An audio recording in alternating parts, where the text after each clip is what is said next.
पहले ये बताया, पहला वीडियो में आपने सुना होगा कि जो प्रजापति दक्ष हैं उनकी जो उत्पत्ति है वो प्रचेताओं से हुई। लेकिन आपने सुना होगा कि जो दक्ष का जन्म है, प्रजापति दक्ष का जन्म है, वो ब्रह्मा जी के दाएं अंगूठे से हुआ था। तो यही सवाल मैत्रेय जी श्री पराशर जी से पूछते हैं कि दक्ष का जन्म तो ब्रह्मा जी के दाएं हाथ के अंगूठे से हुआ था, फिर वो प्रचेताओं के पुत्र किस प्रकार हुए। तो इस पर पराशर जी जवाब देते हैं, ये श्री विष्णु पुराण में ऐसा दिया हुआ है कि उन्होंने जो जवाब दिया कि प्राणियों की उत्पत्ति और नाश निरंतर हुआ करते हैं। इस विषय में ऋषियों और दिव्य दृष्टि पुरुषों को कोई मोह नहीं होता। ये प्रजापति दक्ष बहुत सारे युग में होते हैं और फिर लीन हो जाते हैं। इनमें पहले किसी प्रकार की ज्येष्ठा या कनिष्ठता यानी मैं बड़ा हूँ, मैं छोटा हूँ, ऐसा कुछ नहीं होता। इनका तप और तप का प्रभाव ही उन्हें छोटा या बड़ा बनाता है। खैर, प्रजापति दक्ष ने दानव, गंधर्व, सर्प और राक्षसों की उत्पत्ति किस प्रकार करी, उसकी भी एक कहानी है। भगवान ब्रह्मा जी की आज्ञा होने पर प्रजापति दक्ष ने ऋषि, गंधर्व, असुर, सर्प आदि मानसिक प्राणियों को उत्पन्न किया। इस प्रकार रचना करते हुए भी जब उनकी प्रजा और नहीं बढ़ पाई तो उन्होंने सृष्टि की वृद्धि के लिए मन में विचार कर मैथुन धर्म से नाना प्रकार की प्रजा उत्पन्न करने की इच्छा से वीरण प्रजापति थे, एक उनकी अति तपस्विनी और लोक धारणी पुत्री थी जिसका नाम था असिकनी, उससे विवाह किया। आप पहले से जानते हो कि पहले क्या होता था कि जो अत्यंत तपस्वी होते, प्राचीन सिद्ध पुरुषों के तपोबल से, उनके संकल्प से, उनके दर्शन या स्पर्श मात्र से ही प्रजा उत्पन्न हो जाती थी। लेकिन यहाँ पर दक्ष ने पहली बार मैथुन धर्म का उपयोग किया। फिर प्रजापति दक्ष ने असिकनी से 5 सहस्त्र पुत्रों को उत्पन्न किया। उन्हें प्रजा वृद्धि का इच्छुक देखकर देवर्षि नारद उनके पास आए और बोले कि आप लोगों की इच्छा ऐसी प्रतीत होती है, ऐसी प्रकट होती है कि आप प्रजा उत्पन्न करोगे, पर बड़ी खेद की बात है कि आपको तो अभी ये भी नहीं पता कि ये पृथ्वी का ऊपरी भाग, नीचे का भाग क्या है, कहाँ तक है पृथ्वी, कितनी बड़ी है, कुछ भी नहीं जानते हो। प्रजा की रचना कैसे करोगे? तुम्हारी गति इस ब्रह्मांड में ऊपर नीचे इधर उधर सब और है। तो पहले इस धरती का अंत देखो, कहाँ है, क्या है धरती को, इसको देखो। जब नारद जी से ऐसे वचन सुने तो वो सारे के सारे जो 5 सहस्त्र पुत्र थे, जो प्रजापति दक्ष और असिकिनी से उत्पन्न हुए थे, वो सारी दिशाओं को, विभिन्न दिशाओं को चले गए और फिर कभी लौट के नहीं आए। उनके इस प्रकार चले जाने पर राजा जो प्रजापति दक्ष थे, उन्होंने जो वैरुणी से अब की बार 1 सहस्त्र पुत्र और उत्पन्न किए।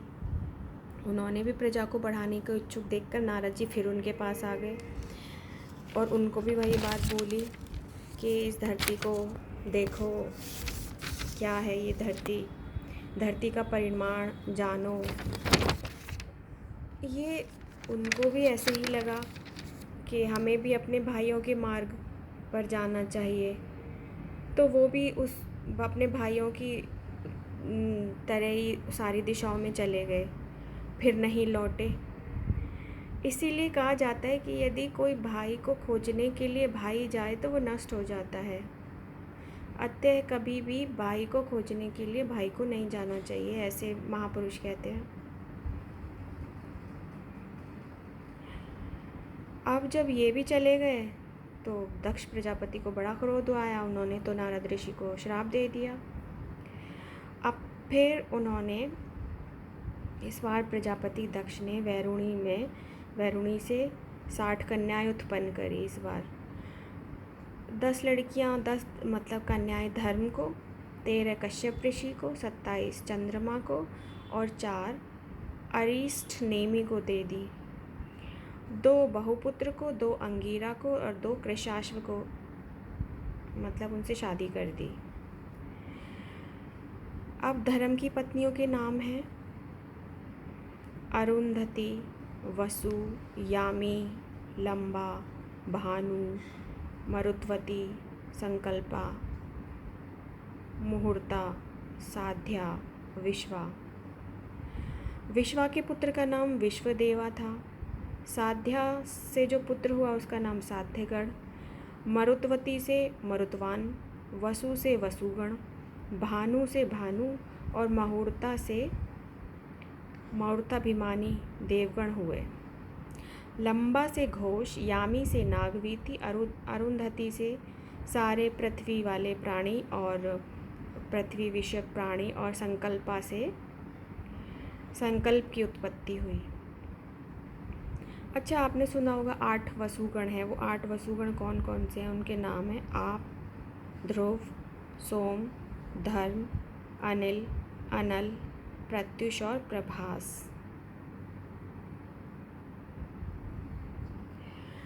जो प्रभास हैं वसु, उनकी जो पत्नी है वो भगवान बृहस्पति की बहन वर स्त्री जो ब्रह्मचारिणी और सिद्ध योगिनी थी, वो जो वसु प्रभास है उनकी भार्या थी। वो समस्त भूमंडल पर विचरती थी। जब उनकी जो 8 वसुगण में से एक वसु प्रभास से जब उनकी शादी हो गई तो उन्होंने उनसे जो पुत्र पैदा हुए वो थे प्रजापति विश्वकर्मा, जिनसे जो समस्त शिल्पकारों में श्रेष्ठ, समस्त प्रकार के आभूषण बनाने वाले, देवताओं के संपूर्ण विमानों की रचना करने वाले हैं। सभी जानते हैं विश्वकर्मा का नाम, सबने सुना है। विश्वकर्मा के 4 पुत्र थे, अजयकपाद, अहिबुर्धन्य, त्वष्टा और रुद्र।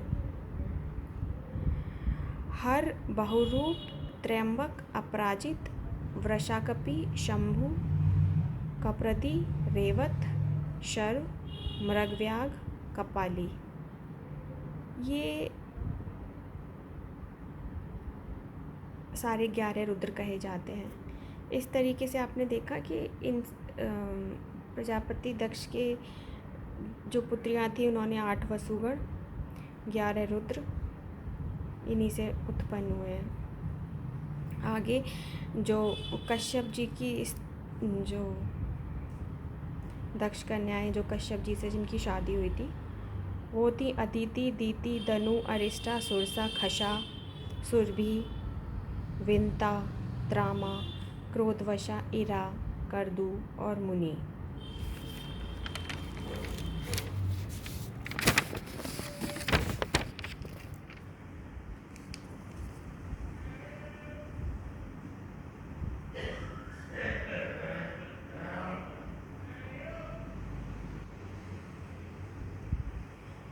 मनवंतर में तुषित नामक 12 श्रेष्ठ देवगण थे।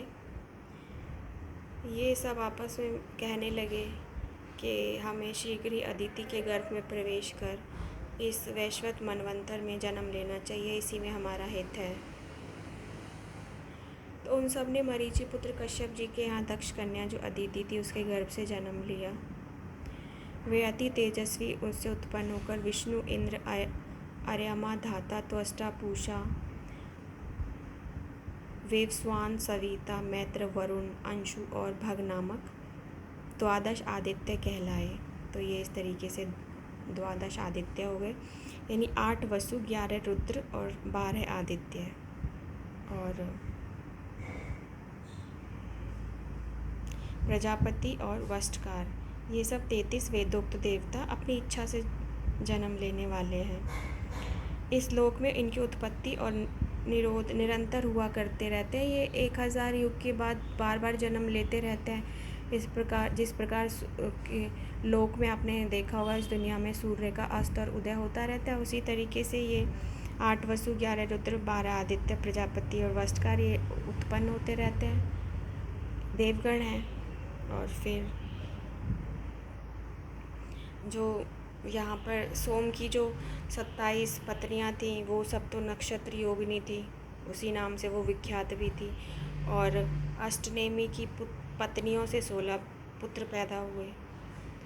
और जो बहु पुत्र की भार्या थी, उनसे 4 प्रकार की विद्युत। अच्छा, ये जो विद्युत होती है, विद्युत यानी बिजली, इसकी भी खास बात होती है। अगर भूरे रंग की बिजली होती है तो वो वायु चलाती है, और लोहित, अत्यंत लोहित जो होती है, वो धूप निकालने वाली होती है। और जो पीले रंग की होती है बिजली, यानी जिसको विद्युत कहा जाता है, वो वृष्टि करने वाली होती है।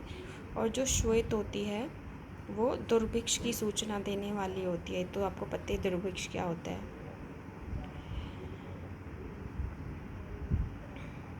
नहीं पता हो तो कमेंट बॉक्स में लिख देना, मैं बता दूंगी क्या होता है। संस्कृत के वर्ड होते हैं।